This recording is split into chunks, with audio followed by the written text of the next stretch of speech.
नमस्कार दोस्तों, स्वागत है आपका नोन टू नोन की एक और वीडियो में। दोस्तों आज हम पढ़ने वाले राजस्थान की मिट्टियाँ जो रीट लेवल सेकंड के एसएसटी की मोस्ट इंपॉर्टेंट टॉपिक हो जाता है। दोस्तों पहले हम राजस्थान की मिट्टी को डिटेल से पढ़ेंगे, उसके बाद टॉप 30 क्वेश्चन को सोल्व करेंगे जो पिछले एग्जाम्स में पूछे जा चुके हैं।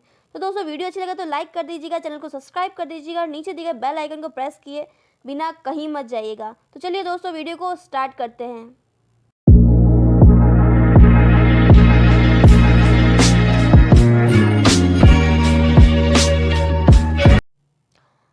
राजस्थान की मिट्टी किसे कहते हैं? चट्टानों या सील कणों से टूट टूट के उनके जो छोटे छोटे कण हो जाते हैं, बारीक हो जाते हैं, उन्हें हम मिट्टी कहते हैं, है ना। तो राजस्थान में कुल 9 प्रकार की मिट्टियां हैं। रेतीली मिट्टी, भूरी रेतीली, लाल पीली मिट्टी, सिरोज मिट्टी, है ना। तो 9 मिट्टियाँ कौन कौन सी हैं सबसे पहले हम वो देख लेते हैं। सबसे पहले है रेतीली बलुई मिट्टी, उसके बाद भूरी रेतीली या लाल पीली मिट्टी, सिरोज में या धूसर मिट्टी, पर्वतीय मिट्टी, लाल दोमट मिट्टी, मध्यम काली दोमट मिट्टी, भूरी मिट्टी, कच्छरी, दोमट या जलोढ़ मिट्टी व लास्ट है लवणीय मिट्टी। ये जो 9 प्रकार की राजस्थान में मिट्टियाँ पाई जाती हैं, इनका वैज्ञानिक विभाजन है, वे मिट्टियाँ 5 प्रकार की होती हैं। अब हम इन मिट्टियों को एक एक मिट्टी को डिटेल से पढ़ेंगे। पहली मिट्टी है रेतीली बलुई मिट्टी। रेतीली बलुई मिट्टी का जो विस्तार है जैसलमेर, बीकानेर, जोधपुर व बाड़मेर क्षेत्र में है। इस मिट्टी में नाइट्रोजन और कार्बन तत्व की कमी पाई जाती है व कैल्शियम तत्व की अधिकता होती है। ये जो मिट्टी है ये बाजरे की फसल के लिए उपयुक्त है। इस मिट्टी के कण मोटे मोटे होते हैं व जल धारण क्षमता बहुत ही कम होती है। अगली जो हमारी मिट्टी है भूरी रेतीली या लाल पीली रेतीली मिट्टी।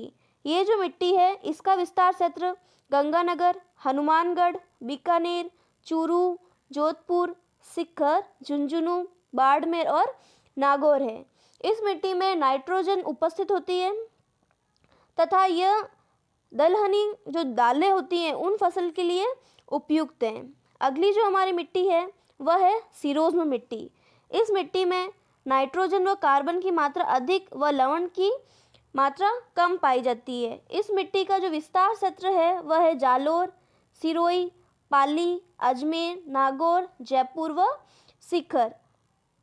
अगली जो हमारी मिट्टी है वह है पर्वतीय मिट्टी। पर्वतीय मिट्टी जो है अरावली पर्वतमाला की तलहटी में, मतलब कि पर्वतमाला के जो नीचे का मैदान है बिल्कुल किनारे किनारे पर्वत के, उस क्षेत्र में ये मिट्टी पाई जाती है और ये मिट्टी कम गहराई में होती है, ऊपर ऊपर की तरफ अधिक होती है और इस मिट्टी में जूमिंग कृषि की जाती है। जूमिंग कृषि किसे कहते हैं? जो उत्तरी पूर्वी भारत है वहाँ पे जो स्थानांतरित कृषि की जाती है उसे जूमिंग कृषि कहते हैं। जो पहाड़ी ढालों पे जो कृषि की जाती है उसे स्थानांतरित खेती कहते हैं और इसी खेती को उत्तरी भाग में जूमिंग कृषि कहा जाता है। राजस्थान में ये जो कृषि है वह गरासिया जनजाति द्वारा की जाती है, जिसे वह मैदानों में करते हैं दजिया कहते हैं, वह पहाड़ी तलहटी में करते हैं उसे चिमाता कहा जाता है। इसकी खेती जो है, इस मिट्टी में जो खेती है मक्का की खेती की जाती है। अगली जो मिट्टी है लाल दोमट मिट्टी। ये जो मिट्टी है उत्तरी राजसमंद में, पूर्वी प्रतापगढ़, पूर्वी बांसवाड़ा व पूरे उदयपुर संभाग में पाई जाती है और इस मिट्टी में लोह तत्व के कारण इस मिट्टी का रंग लाल दिखाई पड़ता है। इस मिट्टी में लोहा व पोटासियम की अधिकता पाई जाती है व कैल्शियम की कमी पाई जाती है। इस मिट्टी में मक्का व ज्वार की खेती के लिए उपयुक्त है। अगली जो हमारी मिट्टी है वह है मध्यम काली मिट्टी। मध्यम काली जो मिट्टी है ये पश्चिमी बांसवाड़ा को छोड़कर संपूर्ण कोटा संभाग में पाई जाती है। इसे रेगुड़ मिट्टी भी कहा जाता है। ये मिट्टी ज्वालामुखी के लावा से बनी होती है। इस मिट्टी के कण सबसे महीन होते हैं, बहुत बारीक मिट्टी होती है ये। इसकी जल धारण जो क्षमता है वह भी अधिक है, क्योंकि ये मिट्टी बारीक है तो इनके कण भी महीन होंगे और जल भी अधिक धारण कर पाएगी। और इस मिट्टी में कपास की खेती के लिए प्रयुक्त है। इसमें कैल्शियम व पोटासियम अधिक मात्रा में पाया जाता है। अगली जो मिट्टी है वह है भूरी मिट्टी। ये बनास नदी के क्षेत्र में, जो बनास नदी का अपवाह क्षेत्र है वहाँ पाई जाती है। इसका विस्तार क्षेत्र है राजसमंद का उत्तरी भाग, टोंक, भीलवाड़ा, अजमेर, सवाई माधोपुर जो हेतु प्रयुक्त है। इस मिट्टी में कैल्शियम की कमी तथा नाइट्रोजन साधारण मात्रा में पाया जाता है। यह जौ की खेती के लिए प्रयुक्त है, परंतु जो सर्वाधिक उत्पादन जहाँ होता है वह जयपुर में सर्वाधिक उत्पादन होता है। अगली मिट्टी है कच्छारी मिट्टी। बाणगंगा व करौली के क्षेत्र में ये मिट्टी पाई जाती है। राजस्थान की सर्वाधिक उपजाऊ मिट्टी अगर पूछा जाए तो कच्छारी मिट्टी ही है। इसी में गेहूँ, जौ, सरसों ये सब इन फसलों की खेती कच्छारी मिट्टी में की जाती है। इसका अगर विस्तार क्षेत्र और जिले की बात करूं तो अलवर, भरतपुर, धौलपुर, करौली, जयपुर व दौसा इन क्षेत्रों में कच्छारी मिट्टी पाई जाती है। अगली जो हमारी मिट्टी है लवणीय मिट्टी। ये खारे पानी की झीलों के आसपास के क्षेत्र में पाई जाती है। इसे ऊसर, क्लोर रेही या नमकीन मिट्टी भी कहते हैं। इसे जो ये लवणीय मिट्टी है उसे उदासीन करने के लिए, इसे इसकी लवणता कम करने के लिए हम इसमें जिप्सम, गंधक, जैविक खाद व उर्वरक मिलाते हैं। अब हम कुछ शब्दावलियाँ देख लेते हैं जो मृदा से संबंधित हैं। ये जो पणो है, पणो का क्या अर्थ होता है? पणो तालाब में या बड़े खड़े जो गड्ढे होते हैं, बड़े बड़े गड्ढे, उनमें पानी व दलदल सूखने पर जमीन की जो उपजाऊ परत है वो ऊपर जम जाती है, उसे हम पणो कहते हैं। अगला है बाझड़। बाझड़ जो होता है बिना वर्षा के जोती हुई भूमि को बाझड़ कहते हैं। जैसे बारिश नहीं हुई और सूखी जमीन है उसको हमने जोत दिया तो उसे बाझड़ कहेंगे।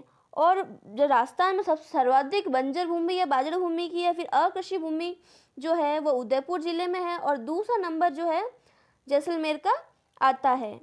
अगला है राजस्थान में सबसे पहले मृदा प्रशिक्षण प्रयोगशाला कहाँ स्थापित किया गया था? तो मृदा प्रशिक्षण प्रयोगशाला जोधपुर में स्थापित किया गया था। आगे है राजाड़ परियोजना। चंबल क्षेत्र में सेम खत्म करने के लिए जो ये राजाड़ परियोजना चलाई गई थी। राजाड़ परियोजना क्या है? तो ये सेम की समस्या क्या है? सबसे पहले हम ये जान लेते हैं। सेम किसे कहते हैं? जो प्राकृतिक जल प्रवाह के क्षेत्र है अर्थात नहर क्षेत्र हैं जहाँ पे भू परत के नीचे जिप्सम या चूने की चट्टानें हैं जिस कारण चूना ऊपर आ जाता है। आने के कारण सेम की समस्या उत्पन्न हो जाती है जिससे बीज अंकुरित नहीं हो पाते हैं। और इस सेम की समस्या को दूर करने के लिए हमने इंडो डच जल निकासी परियोजना चलाई है। और ये हमने किसकी सहायता से चलाई है? ये हमने नीदरलैंड की सहायता से चलाई है। फिर सर्वाधिक लवणीय पथरीली भूमि वाला क्षेत्र पूछा जाए तो पाली जिला। अगर लवणीय पथरीली भूमि पूछी जा रही है तो पाली जिला है। सिर्फ सर्वाधिक परती भूमि पूछा जाता है तो जोधपुर। उसके बाद है सर्वाधिक बीहड़ भूमि। ये कहाँ पे है? तो धौलपुर में सर्वाधिक बीहड़ भूमि उपस्थित है। तो फ्रेंड्स हमने मिट्टियाँ पूरी अच्छी से डिटेल से पढ़ ली है। अब बारी है हमारे क्वेश्चन आंसर की।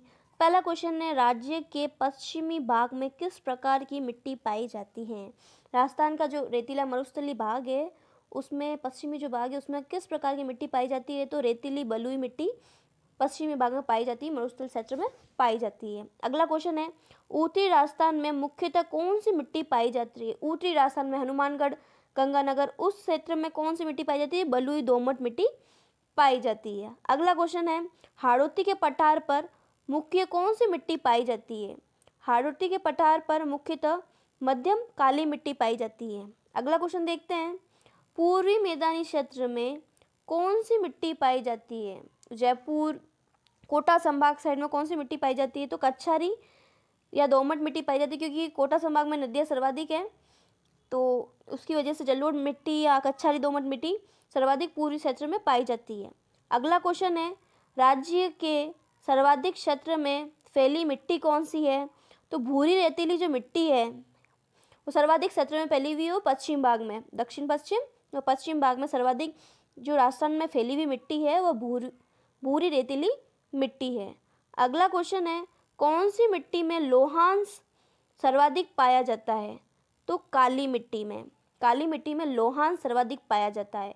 एक हमने पहले पढ़ा था लाल मिट्टी, उसमें लोह तत्व पाया जाता है और इसमें लोहांश लोहे का अंश पाया जाता है और उसमें लोह तत्व पाया जाता है, लोह ऑक्साइड पाई जाती है। अगला क्वेश्चन देखते हैं किस मिट्टी में लोह ऑक्साइड की मात्रा सर्वाधिक पाई जाती है? तो लाल मिट्टी में।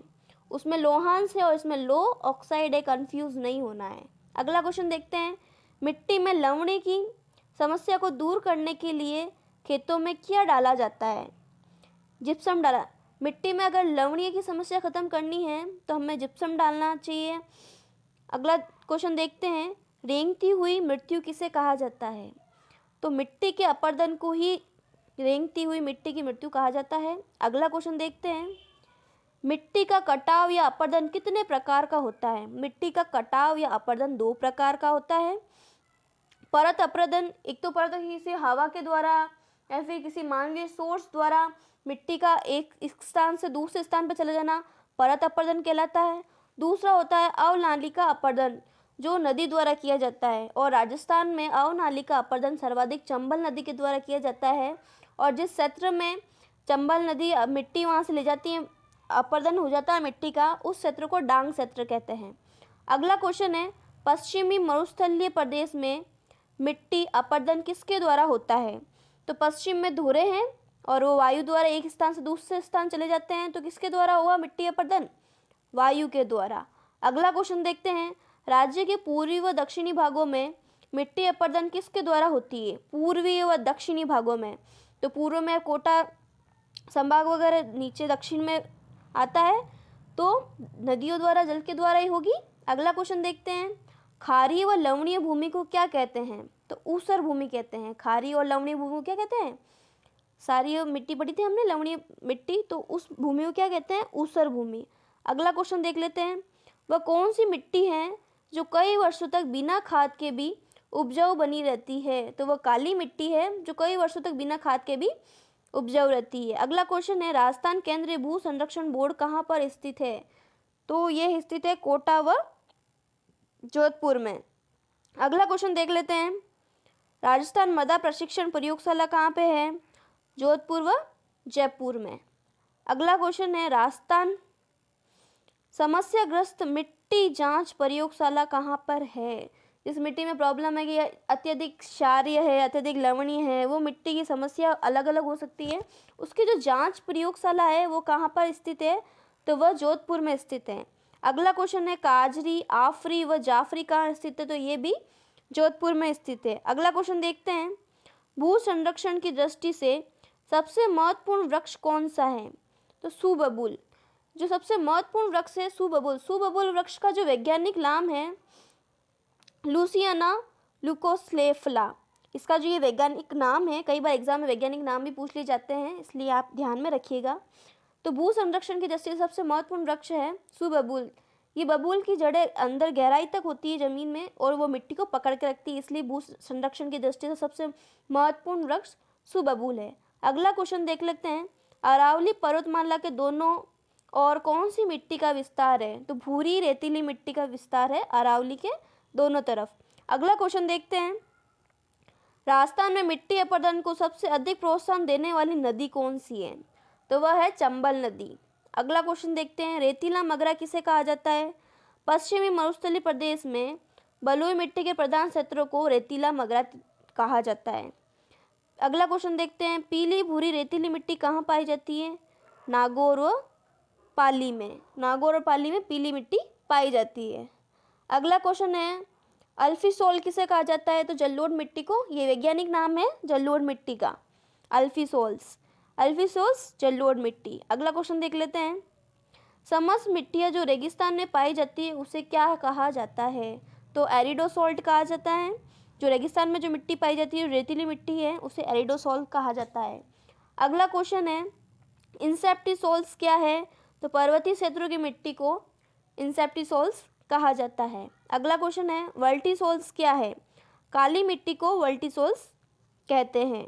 मिट्टी की उर्वरा शक्ति को बनाए रखने के लिए कौन सी खाद डाली जाती है? तो हरी गोबर की खाद डाली जाती है। अगला क्वेश्चन देखते हैं, भारतीय मिट्टियों में मुख्यतः किन 2 तत्वों की कमी सबसे ज़्यादा है? तो नाइट्रोजन व फास्फोरस है, जिसकी मिट्टी में बहुत कमी है भारत में। अगला क्वेश्चन देखते हैं, मिट्टी का सामान्य पीएच मान कितना होता है? मिट्टी का जो सामान्य पीएच मान है वह 7 है।